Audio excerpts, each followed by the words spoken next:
MacVoices 2025 Holiday Gift Guide, number 2, part 2. This is MacVoices. MacVoices is supported by Incogni. Take your personal data back with Incogni. Get 60% off an annual plan at incogni.com/Chuck and use the code Chuck at checkout. All right, Jeff, round 3. Oh, round 3. My turn already. Okay. Yes. I'm going with a category, but I'll give you some examples. And this takes us back to the whole book thing. Bookshelves are cool. You have lots of cool books on them. But a book nook on your bookshelf is a cool way to add something interesting to the whole visual aspect of your bookshelf. And so a book nook, it's like a diorama, but it's designed to be like book size, like spine size, maybe a fat book. And then you slide it in between the other books that you have, and then you have this cool little scene. A lot of times it'll be like, this is a little alley that's just kind of hidden, tucked away somewhere. And so there'll be all the little elements that kind of bring it to life. Some of them are even lit. So you can have this cool little like nighttime scene that you can look at any time of day. And they're just super fun and they're cool. So instead of picking out an individual one for you, because everyone has different tastes, I'm giving you companies to go check out that are reputable and will give you good product. So Tone Cheer, TONECHEER, that's one company to check out. And the other one is Mini City, MINICITY. Both of these companies do really great quality book nooks, and they give you all the elements to put them together, and they're designed so you don't need to have to do any gluing. And I think for a lot of people, that's actually a big thing.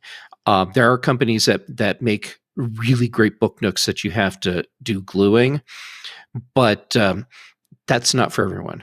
And especially if you've never built something like this, a diorama of this detail before, not having to use glue is a nice little bonus. And they have great details.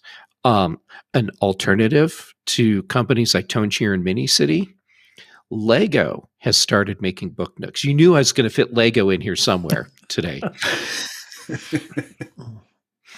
And right now, Lego has 3 book nooks that they are shipping. One is a Sherlock Holmes alley scene. Another one is Hogwarts, and it's like the train station.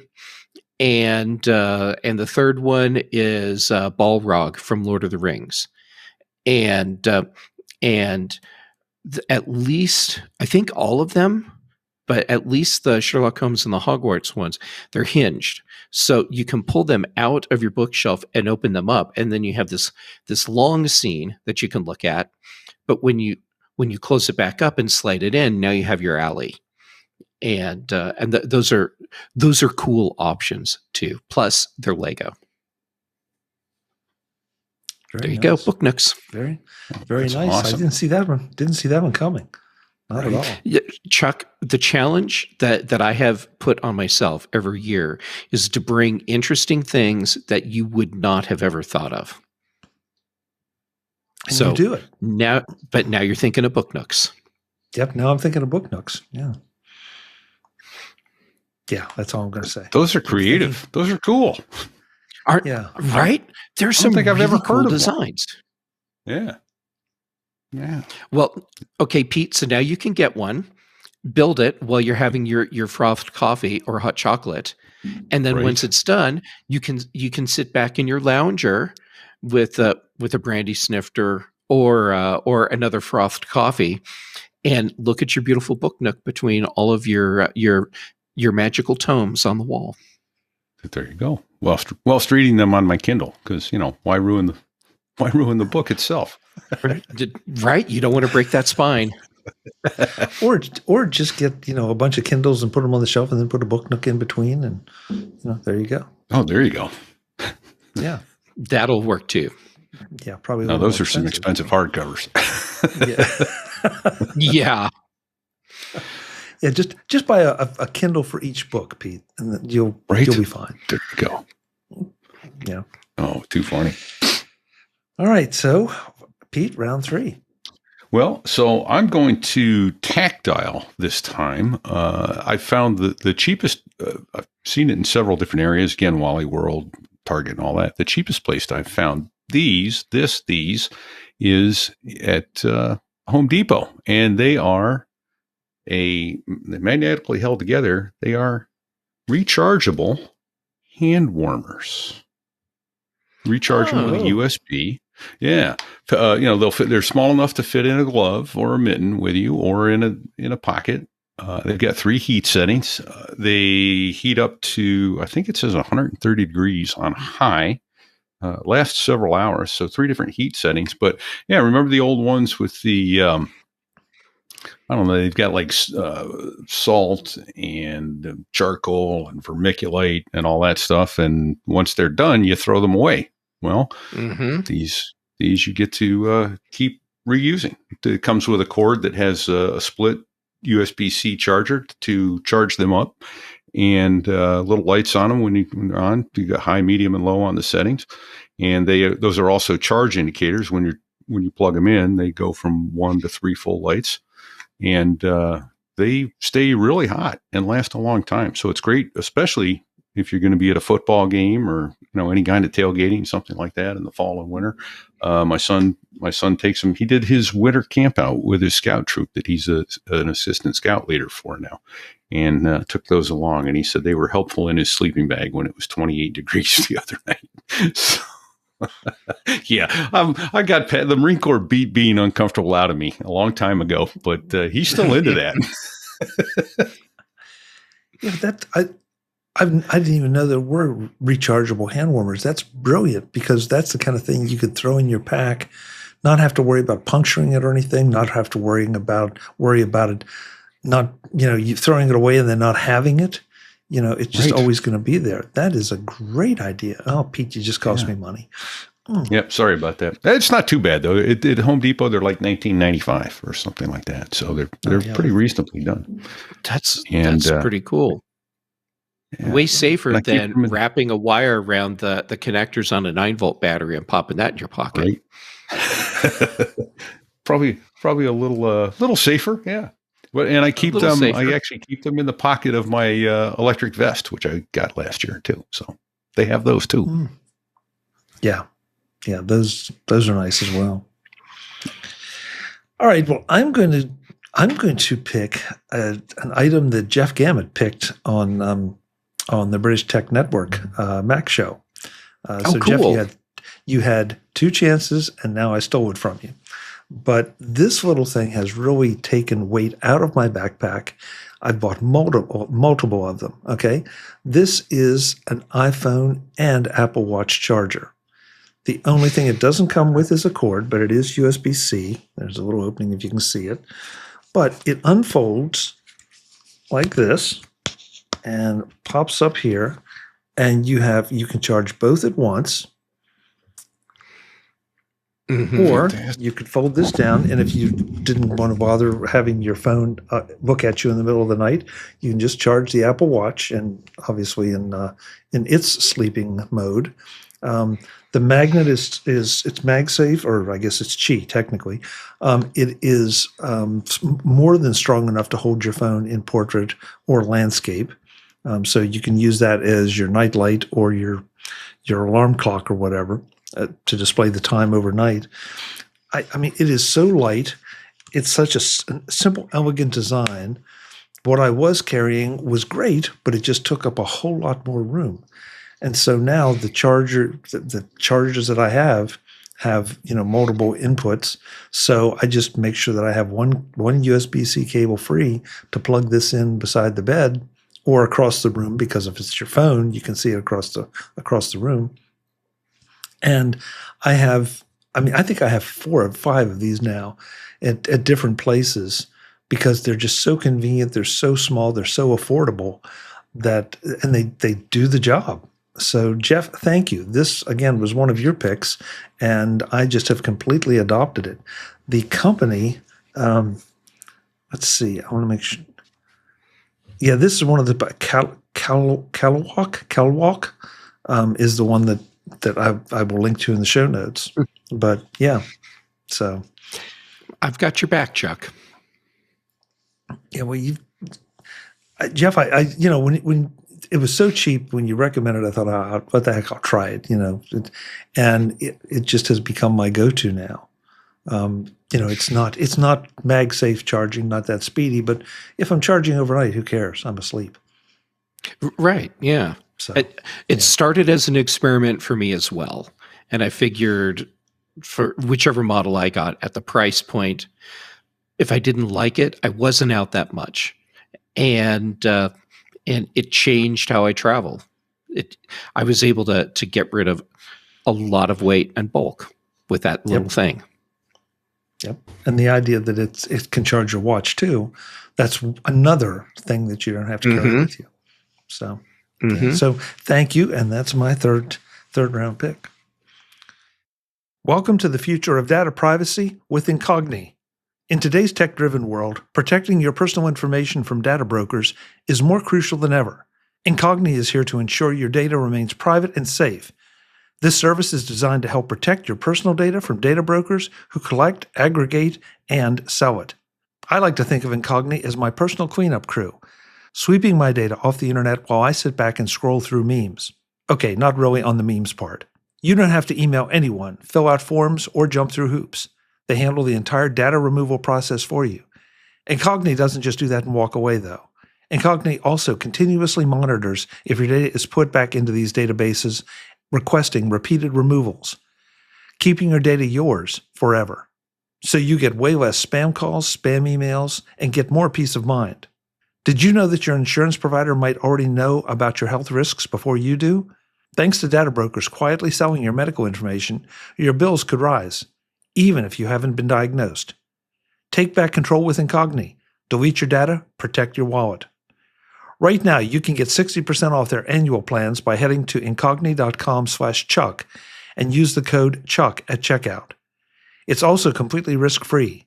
Incogni offers a 30-day money-back guarantee if you're not satisfied with them removing your personal information off the internet. Live free from dangerous spam by using Incogni. That's incogni.com/Chuck for 60% off their annual plans. Right now, you can get 60% off an annual plan by going to incogni.com and use the code Chuck. That's incogni.com/Chuck and use the code Chuck at checkout. Thanks to Incogni for supporting MacVoices.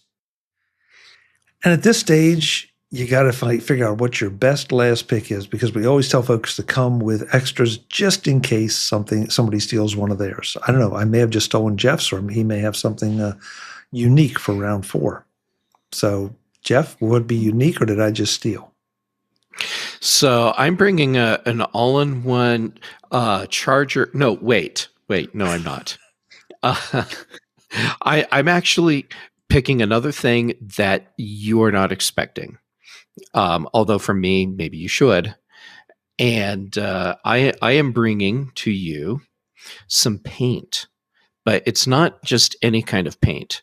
This is from a company called Beam Paints, BEAM Paints, and it's a company that was started by an indigenous group in Canada, and what they do is they make paints from just natural elements. So the pigments that are available from whatever is around, really.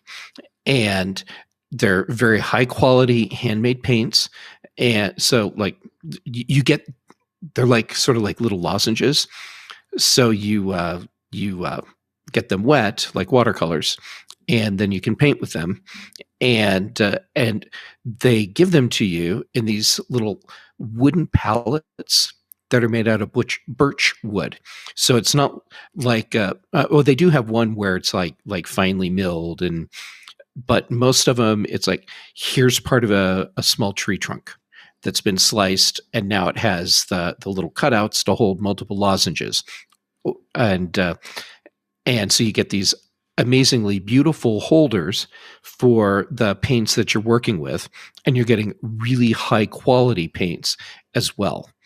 And so pricing wise for stuff like this, you can start at like under $15, and that'll get you a little collection of, say, like 2 or 3 paints. And you might not think that's very much to give someone, but they're little kits that give you 3 colors that are complementary. So you have something interesting to work with. But you can get larger kits as well, so you can have a lot of other colors. So you can end up spending a lot of money on paint like this, or get a couple for like $15, and these are so superior to the water-based paints that you're used to seeing at like craft stores. They're just absolutely beautiful. And so that's Beam Paints.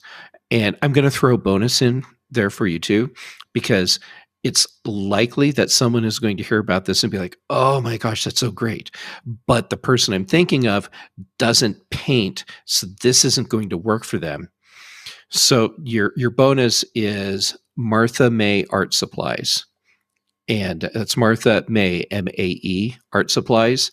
And that's a place that specializes in high quality art supplies and accessories for creative people. And you can get Beam Paints from Martha Mae, but you can also go to Beam Paints as well and get them direct.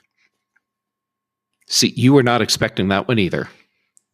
Jeff, you live in a completely different world than I do, and it's fun to visit your world occasionally because you come up with stuff that I never would have even contemplated existing. So yeah, I'm kind of speechless. I think it's great. I love it. I love it. I now know more about paint than I did before. And Pete, I could read the look on your face, and you're thinking that was the most polite and political way Chuck could have ever said, "What the hell's going on in Jeff's head?" There you go. But actually, my daughter would love something like this. She's into that sort of thing. So. Yeah, I know a lot of people that are into crafty stuff, and I hope that was not an insult, because I've been told that sometimes if you say craft and when it's really art, that you're offending somebody. So, you know, the way I'm just hoping our daughter doesn't use it on our couch. Back to, kids are nice things. So, yeah, she's 22 and should know better, but But I mean, is she really housebroke yet? She's only 22. No. Exactly. But Chuck, in my mind, it's okay to say, oh, someone's into crafts, because if you're creating art at whatever level it is, like whatever your skill level is, you have to craft the thing that you're making. And so it's if you're using Elmer's glue and glitter to make a little picture on a piece of paper, sure, you're crafting, but you're also making art. And when you're using very fine paints like Beam Paints, you are crafting a piece of art as well. Thank you. I'm going to use that. Call it what you want. Yeah, because I've asked the question of where does one start at the other end, and nobody can ever tell me. It just it's like it's one of those things that you'll know it when you see it. Well, apparently I don't, so I keep getting in trouble. Well, but I'm gonna use that. So for me, Chuck, it all starts when you pick up the pencil, the crayon, the marker, whatever it is that you have to pick up to start making something. That's where you begin crafting, and from that point on, you're making art. And then if you want to call it crafting, go ahead and call it crafting. If you want to call it making art, call it making art. I think it's okay to apply that to everything. Okay, I'll refer them back to you next time that I'm challenged. Yeah, you let them know. I said it, so it's okay. Jeff said it. Pete, fourth and final pick. What do you got? Okay, well, I've got one that I already gave as a gift this year when my daughter got a new and should have given it to her before she got the more reliable car. But now that she has a more reliable car, I went ahead and got one of these for her. It's called the Scosche PowerUp 2000, and it's basically the size of a fairly large recharging brick, but that's about it. It fits in a little pouch that fits in the glove box. It will jumpstart your car. 2,000 peak amps, can fire up an 8-liter V8 engine or a diesel engine up to 7 liters, it says. Even when the battery is completely dead, it's got a boost mode for that. It doubles as a power bank. So you can use, it's a 36-watt USB-C power delivery port. So it'll charge your iPhone, tablets, cameras, even your laptop when you need a power source and you aren't near a plug. It has all kinds of safety stuff built into it. So if you try to put the red on the black and the black on the red, it won't let you down. It won't blow up in your face. But the big thing is it comes in a nice little pouch, and like I say, car friendly. Stash it under the seat or in the glove box, something like that. I will offer this: don't put it in your car where it could be in the direct sun. The temperature limit on it is 140 degrees. So as long as it's not in direct sunlight, it's going to get close to 140 in your car, but it shouldn't get over that. You should be okay. And that's it. It's ready out of the box. It's got the little, as I was showing on the video, if you're watching that, the charging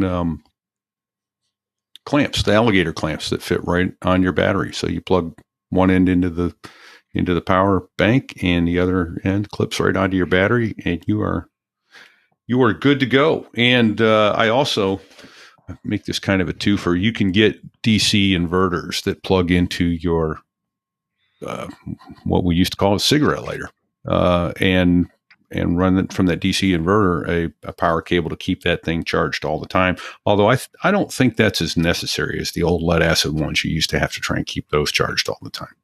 So, Pete, that's what I was going to ask you: is how often, how do you recharge it, and how often do you need to recharge it? I would guess it'll probably last. My guess would be 5 or 6 months easily, and then it's just a USB plug-in. It charges up on a USB port. Yeah, I've looked at those. It's one of those things that I keep thinking I should get and put in the car, and I never get around to it, and I know I'm going to get caught sooner or later. I'm going to get caught. Don't get caught. But yeah, so, yeah. But and what was the other thing I was going to say about that? I'll come back to it. When it comes to me, I'll let you know. Okay. All right. Didn't mean to take you off track.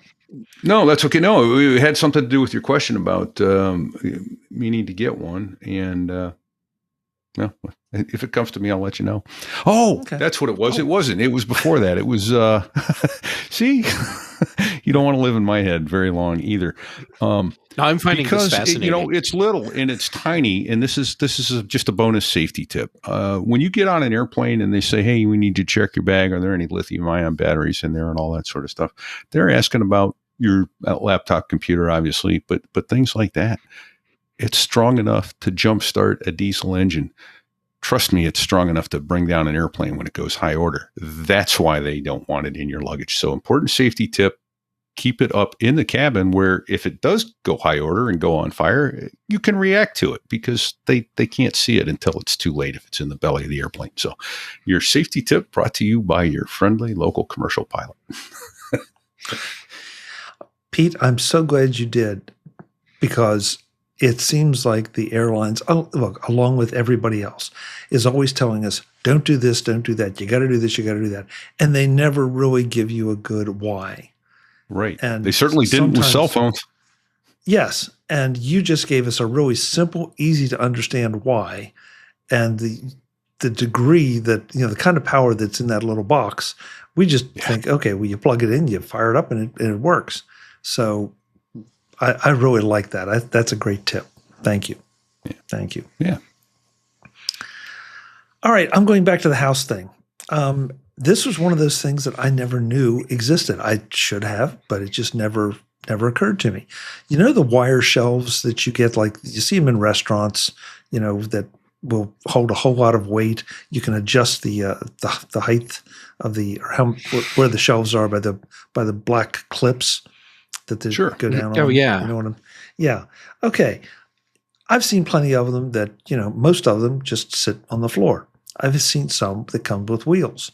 What I didn't know is that you could retrofit some of the ones that sit on the floor with wheels.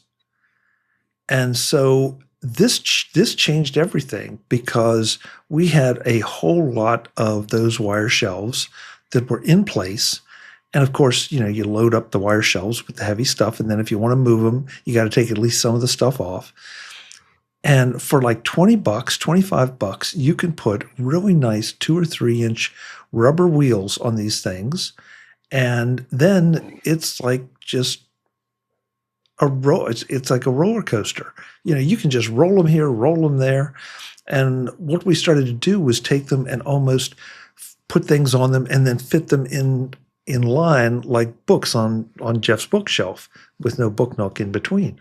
And then if you want something on that shelf, you just pull it out of the rack, get whatever it is, push it right back, and it saves a ton of room, gives you a lot of storage in a very organized fashion that is completely reorganizable at any given time because of those wheels. So if you have some of those wire shelves anywhere, trust me, put them on wheels. It will change your life, and it will change the room or the basement or attic or wherever you have them. And you'll be able to get more stuff in there and still have it easily accessible. It sounds like a little thing, but it was a game changer. Nice. I like that. I have some in my garage. My kids will ride them down the driveway.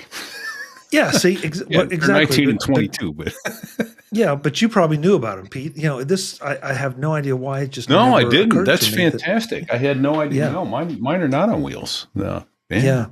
Yeah. The only thing you have to really maybe get a test screw or something because of the stem that goes up. I mean, it's already threaded in the bottom of those rails, which I didn't know that either, because usually it's just a little foot that screws on.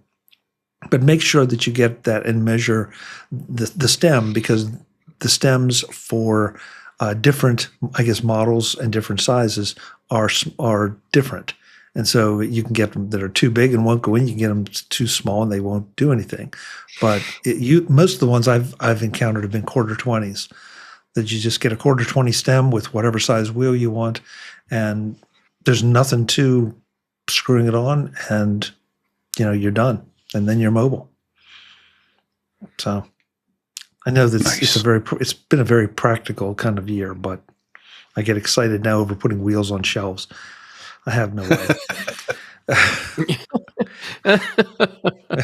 Well, Chuck, I mean, it makes sense. You're planning ahead. You need the wheels on these so that you can better organize all of the chargers you're going to buy, all of the new paint supplies you're going to get, all of the books.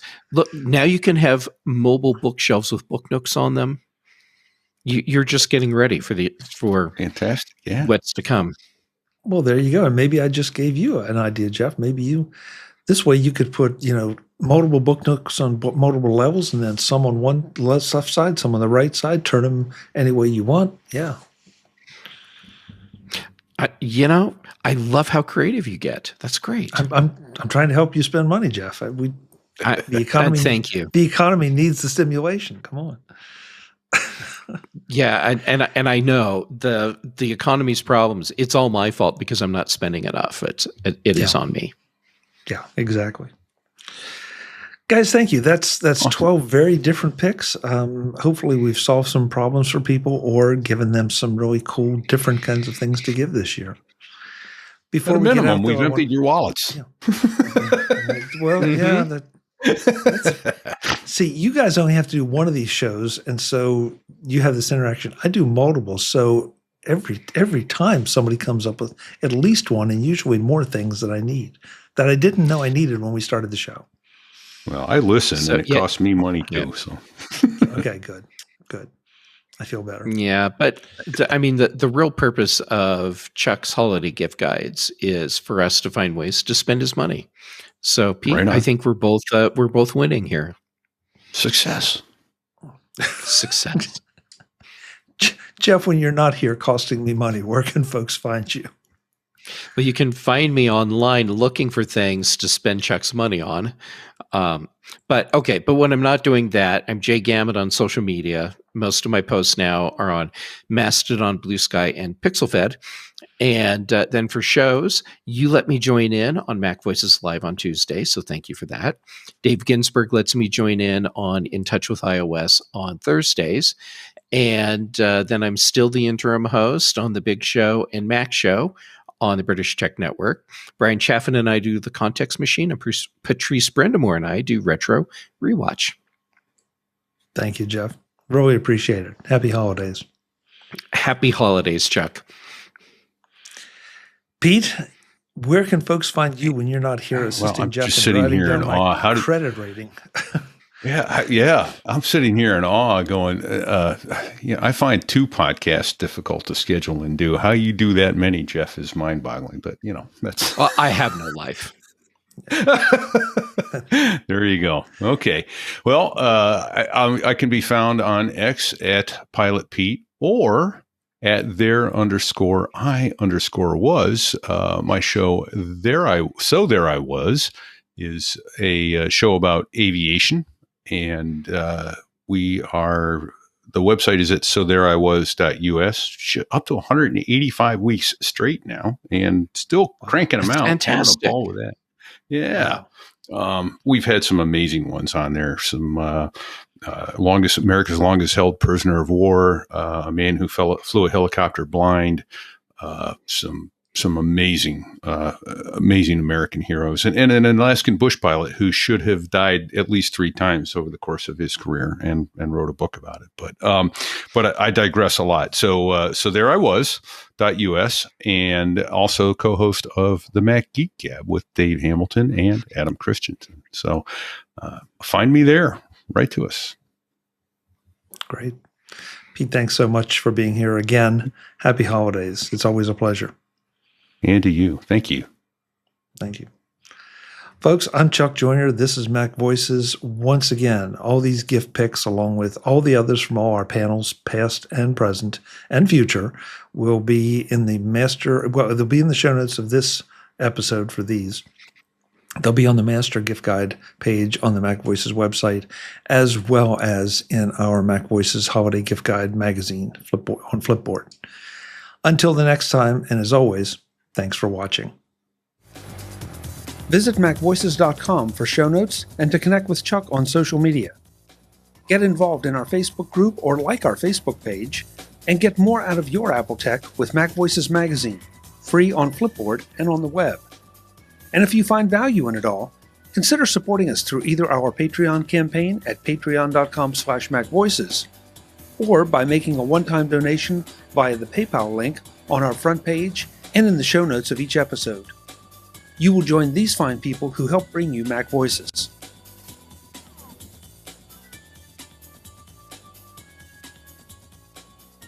Advertising handled by Backbeat Media at backbeatmedia.com. Bandwidth provided by CacheFly at cachefly.com.